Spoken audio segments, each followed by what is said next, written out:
Hi,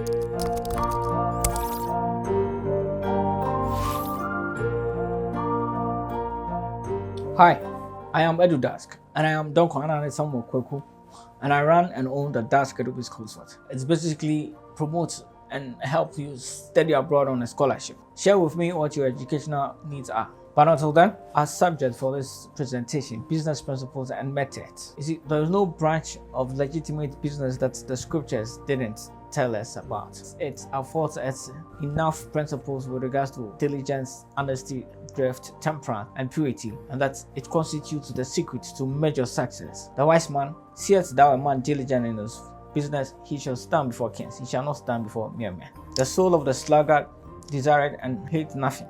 The drunkard and the glutton shall come to poverty, and drowsiness shall clothe a man with rags. The good book.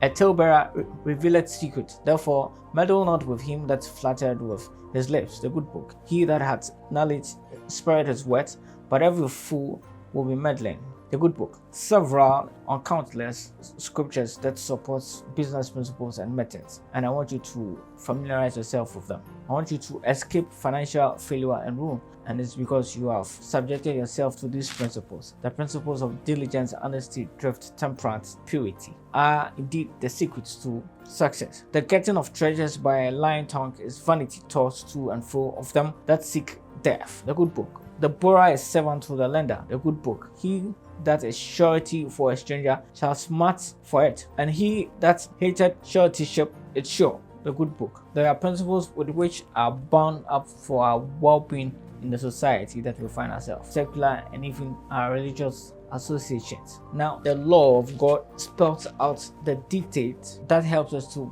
accomplish these successes, that helps us to achieve these successes. It cannot be sidelined, the law of God. Now, in this day and age where our life have become even more artificial and we have compromised a lot of things, the young man, the young woman has to come to the understanding that diligence, temperance, purity, thrift constitute a better capital than any amount of money. Take note of this principle, these virtues. Now, the foundation of business integrity and of true success is a recognition of the fact that we are stewards and that God is the owner. He is the original proprietor. We owe him an allegiance, and we are to subject ourselves to his tutelage and direction in our quest to become successful, even with our business endeavors. Now, we are obligated, and I told you that we are stewards. We are stewards of our fellow human and also to God. We are supplied with gifts and talents and facilities to help in the work of service to the next person, of work to God. We've been given work. To every man is been given work, the good book, and that's our work also constitutes to honor God.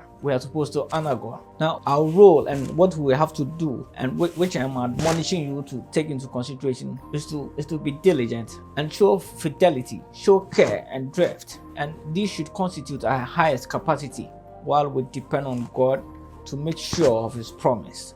Take note of the fact that we are to honor our pledges. When we make a pledge, we are to honor it. The gift bound up an obligation. It will lead us to many wealth. Now, while we are steward, we are supposed to return to God a tenth. Now, this a tenth of our tithe, what we basically known as tithing. Now, this is basically a matter of honesty. Once you are honest, you would want to return it. We are obligated to God and to man, and to serve these two in response to our obligation of gratitude and service. Check the scriptural account of Paul. I am a debtor, Paul declares, both to Greeks and to the barbarians, but both to the wise and the unwise. The good book. We are stewards. Give and it shall be given unto you, good measure, pressed down and shaken together, and running over, shall men give into your bosom. For with the same measure that he met without, it shall be measured to you again. The good book. Bring ye all the tithe into the storehouse, that there may be meat in my house, and prove me now herewith, saith the Lord of hosts, if I will not open you the windows of heaven and pour you out a blessing, that there shall not be room enough to receive it. And I rebuke the devourer for your sake, and he shall not destroy the fruits of your ground, neither shall your vine cast her fruit before the time in the field. And all the nations shall call you blessed, for he shall be a delightsome land. The good book. Now, he who makes this investment lays up double treasure here on earth and treasure in heaven. Amass wealth for eternity, and in so doing, you will build your treasure of character, most valuable possession of earth or heaven, your character. The Lord knoweth the days of the upright, and their inheritance shall be forever. They shall not be ashamed in the evil time, and in the days of famine they shall be satisfied.